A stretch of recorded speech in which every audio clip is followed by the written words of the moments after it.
সম্প্রতি এক লোক ইনশাআল্লাহ Please subscribe and bell icon press. বাংলায় বললে সমান সওয়াব হবে নাকি আলহামদুলিল্লাহ ইনশাআল্লাহ ইত্যাদি আরবিতেই বলতে হবে।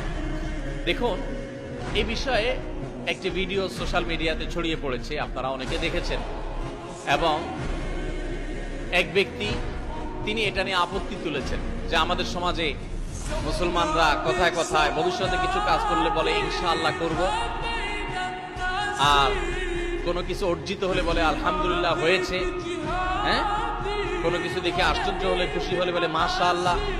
এই জাতীয় শব্দগুলোর তিনি আপত্তি তুলেছেন। তার বক্তব্য হলো ইনশাআল্লাহ, মাশাআল্লাহ, আলহামদুলিল্লাহ এগুলো ওনার যুক্তি সঠিক কিনা। এর উত্তর হলো যে সমস্ত দোয়া নবী সাল্লাল্লাহু আলাইহি ওয়াসাল্লাম থেকে বর্ণিত হয়েছে, যে সমস্ত জিকির নবী সাল্লাল্লাহু আলাইহি ওয়াসাল্লাম থেকে বর্ণিত হয়েছে, সুবহানাল্লাহ, আলহামদুলিল্লাহ, এগুলো সব হাদিসে বর্ণিত হয়েছে। সেইগুলো হাদিসে যেভাবে